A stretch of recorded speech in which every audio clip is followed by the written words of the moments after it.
Se você é daqueles que acha que todo mundo que não é de direita é automaticamente comunista, então pare porque você está passando vergonha. Olá, meu nome é Marcos Farias e seja bem-vindo a mais um episódio do Não Sei Filosofia. O tema do episódio de hoje é: qual a diferença entre social-democracia e socialismo? Antes de começar, siga a gente no Spotify ou na sua plataforma preferida de podcast. Acesse o nosso canal no YouTube Não Sei Filosofia, se inscreva, curta e compartilhe com seus amigos. Lembrando também que todos os livros que eu citar aqui no episódio de hoje, eles vão estar na descrição do episódio com link de compra pela Amazon, né, na parceria que o nosso canal tem pela Amazon. Então, se você tiver interesse, compre por aquele link e você vai estar ajudando o canal. Mas vamos para o assunto de hoje. Você sabe qual que é a diferença entre social-democracia e socialismo? Já garanto para você que não é a mesma coisa, apesar de muita gente dizer que não, social-democracia é socialismo, é socialista. Não, quem fala isso geralmente ou não entendeu, não leu, não compreendeu, ou simplesmente quer usar isso como um jogo político. Então é importante que a gente entenda essas diferenças para poder ver realmente como que funcionam os sistemas políticos, né? E a gente não está falando apenas do Brasil, mas de uma forma global. Mas vamos entender um pouco então de cada um desses. Vamos começar pelo mais polêmico, socialismo. O socialismo, tem muita gente que acha que socialismo e comunismo é a mesma coisa. Não é. Talvez a gente possa até entrar num episódio um pouco mais em detalhe, falando um pouco das diferenças mais profundas, mas de uma forma geral, os dois sistemas eles foram idealizados pelo Marx, né, pelo Karl Marx, filósofo alemão, ali do século XIX, e ele tinha um objetivo final. Qual que era o objetivo final? Num contexto em que a sociedade estava iniciando ali a revolução industrial dentro do capitalismo, Karl Marx acreditava que o trabalhador ele deveria ficar com a maior parte do fruto do seu trabalho e não ele trabalhar para ganhar apenas uma pequena parte daquilo que ele gerou, né? Então ele acreditava na diminuição da exploração do trabalho e na distribuição igualitária dos ganhos, né? Então algo ali do contraposto extremo ao que o capitalismo desenhava. Então ele desenvolveu essa ideologia e ele colocou em etapas, né? Então, na ideologia desenhada por ele, a primeira etapa seria a implementação do socialismo, que basicamente o socialismo seria você tomar, através de uma revolução, os meios de produção, ou seja, as empresas, as indústrias, elas seriam do Estado, e o Estado, a partir dali, começaria a fazer uma distribuição igualitária da riqueza. Então, essa seria a primeira etapa. Então, um Estado grande, forte, que fizesse essa distribuição. E numa segunda etapa, né, vamos dizer assim, numa evolução dessa primeira etapa, viria o que ele chamou de comunismo, que seria não ter mais Estado, e sim ter um lugar onde todas as pessoas tivessem de uma forma igualitária a administração de todos os bens e todos os recursos. Então você não precisaria mais de um Estado fazendo isso, e ao mesmo tempo você também não teria mais empresas, indústrias, empresários, etc. E isso seria então a segunda etapa. Então, se a gente olhar bem, a gente está falando de duas grandes etapas para que esse modelo funcionasse. Na minha opinião, essa segunda etapa do comunismo ele acaba sendo muito utópico, porque é algo quase que inalcançável. A gente vai falar um pouquinho de como isso foi implementado na prática, mas é algo que a gente percebe que é como se você falasse: vamos ter a paz mundial, não vai haver mais guerras e tal. Seria muito importante e muito interessante que isso acontecesse, mas é uma visão quase utópica, né? Então, agora, se você quiser entender um pouco mais as ideias por trás do socialismo, né, existe um livro escrito pelo Friedrich Engels. Friedrich Engels era um dos grandes pensadores ali junto com Marx, que ajudou a desenvolver toda essa ideologia, e ele escreveu o livro que chama Do Socialismo Utópico ao Socialismo Científico. Então eu recomendo esse livro para você entender um pouco mais as diferenças dessas etapas do socialismo. Um outro livro que fala especificamente do comunismo, ele é o livro que chama Manifesto do Partido Comunista. Inclusive eu tenho um exemplar dele aqui. Manifesto do Partido Comunista, ele foi escrito por Karl Marx, basicamente para exemplificar Karl Marx e Friedrich Engels, basicamente para exemplificar os ideais do comunismo, né? Então esse livro aqui, nessa versão, ele já vai falar um pouquinho da história deles e as ideias principais, né? Seria a parte mais básica para você entender o que está por trás dos ideais comunistas. Existem outros livros como Capital, enfim, que aí aprofundam mais essa lógica que o Marx fez, que não é apenas uma lógica, né? Isso é uma ignorância que a gente tem que tirar, que não é apenas uma lógica assim, legal, quero que tudo seja igual. Não, o Karl Marx ele faz um aprofundamento, tanto que ele é considerado um dos filósofos mais importantes de todos os tempos, porque ele faz um aprofundamento da questão e da discussão do quanto que a exploração do trabalho versus o pagamento e também a questão da igualdade e os meios de produção são justos ou não, né? E a gente poderia até dizer que boa parte do que a gente tem de ganhos trabalhistas hoje vieram de ideais lá do passado. É óbvio que não com uma revolução, né? Alguns países até, a gente já vai comentar isso, mas muito dessa questão dos direitos trabalhistas, né? Foi uma época ali muito importante que Marx atuou, né? Então não dá para desprezar a importância dele. Agora falando do socialismo na sociedade atual, né?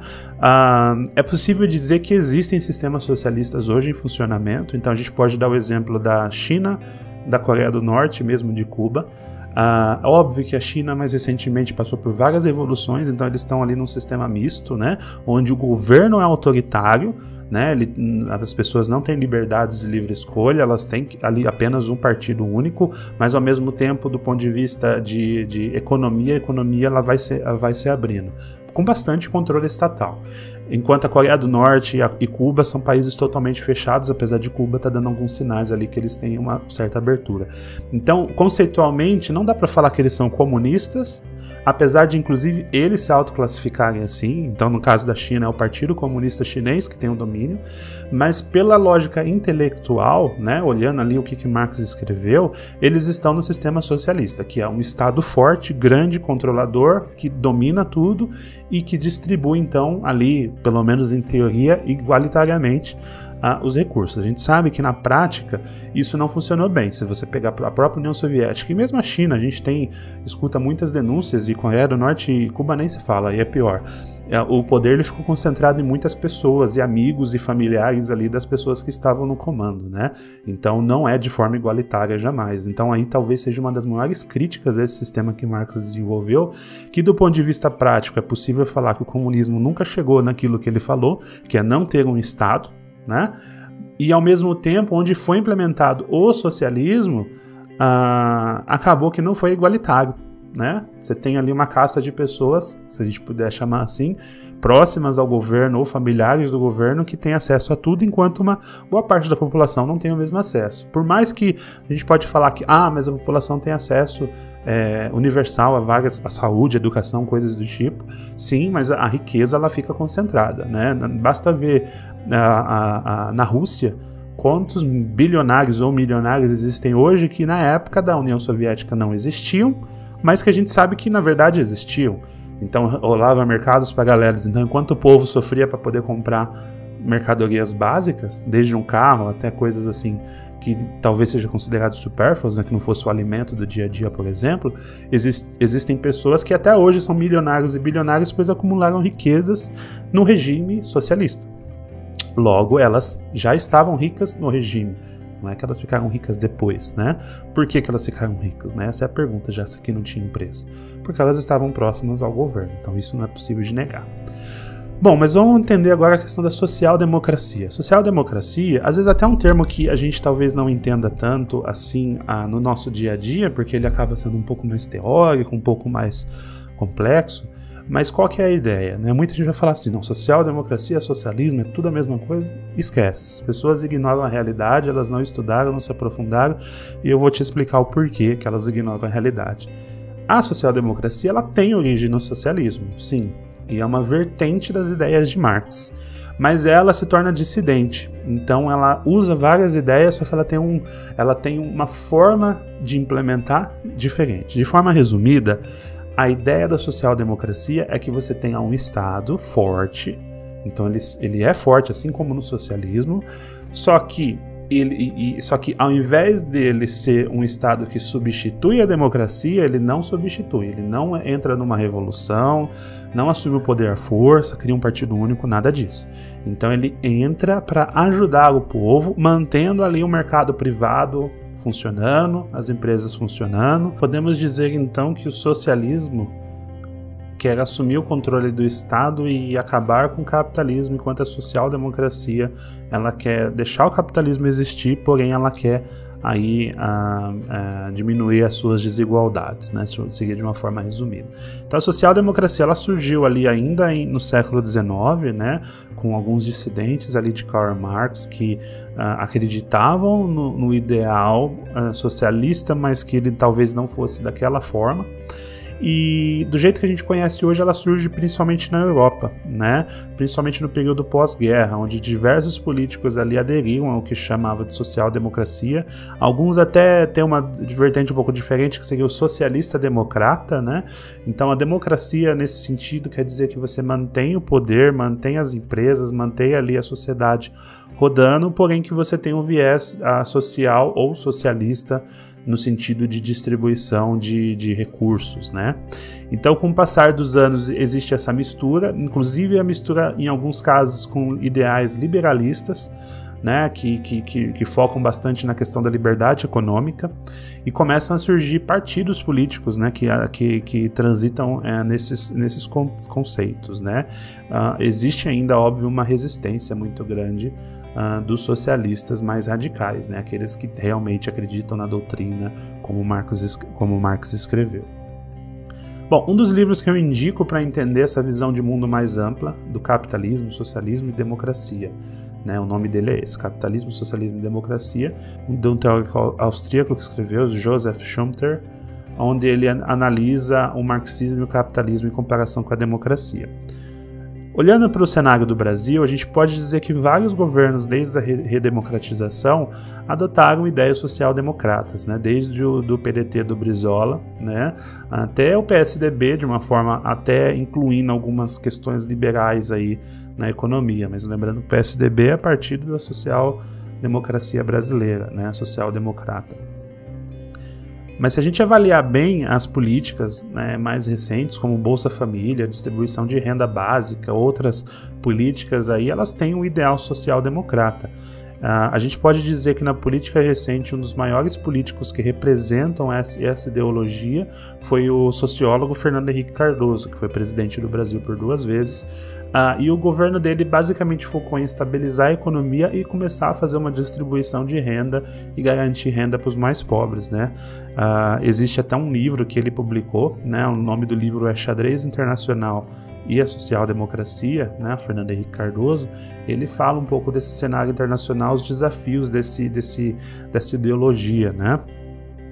Agora, falando um pouco dos governos do PT, né, do Lula e da Dilma, eu tenho uma visão um pouco polêmica sobre eles, pois eu acredito que eles foram ali talvez o ápice da social-democracia recente.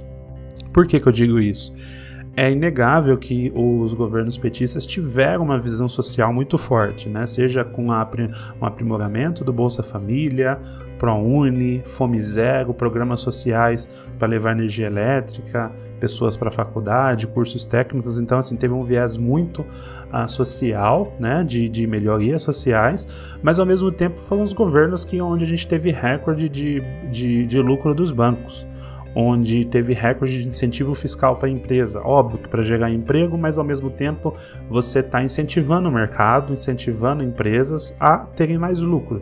Então, de uma certa forma, na minha visão, ele é uma espécie de social-democracia à medida que ele mantém o mercado funcionando e tenta ter uma estabilidade no mercado, a ponto até dos bancos baterem recorde de lucros, né, bancos, né, que no Brasil a gente sabe como funciona, né, as maiores taxas do mundo, e faz todo esse lado social. Então é possível dizer que seria uma social-democracia, em alguns momentos ali beirando o liberalismo até, em outros momentos ali um pouco mais radical nas origens socialistas. É uma questão bem complexa. Enfim, a gente consegue ver que apesar de alguns extremistas quererem classificar todo mundo na mesma forma, né? Ou você é comunista, ou você é fascista, ou você é direitista, enfim, tem algumas características que sim, tem razão nesse aspecto, mas que no geral é bem mais complexo do que a gente imagina. Então, o social-democrata tem diferenças com os socialistas, assim como um liberal tem diferenças para alguém de direita ou da extrema-direita ou extrema-esquerda. Então, acho que é um ponto aí importante, bem para a gente poder debater e não simplesmente classificar a pessoa e fechar os olhos. E eu diria, inclusive, que existem benefícios nesses sistemas, todos eles. Aí a gente só tem que estabelecer qual que é aquele que a gente vai realmente adotar e qual que é aquele que traz menos prejuízo e mais benefício para uma sociedade no geral. Bom, a gente está chegando ao final. Me diz o que você achou do assunto de hoje. Você tem algo a acrescentar, alguma coisa que você quer corrigir, compartilhar? Deixa nos comentários do YouTube ou manda uma mensagem para a gente no Instagram, no @nãoseiFilosofia. Diga o que você achou, dê sugestões de novos vídeos. Se tiver algum tema que você quiser aprofundar aqui no nosso podcast também, deixa a sua sugestão. Não se esqueça de seguir a gente no Spotify ou na plataforma de podcast que você preferir. Também no nosso canal no YouTube, deixa um like no vídeo, se inscreva no canal e muito obrigado por ter acompanhado até aqui e até a próxima.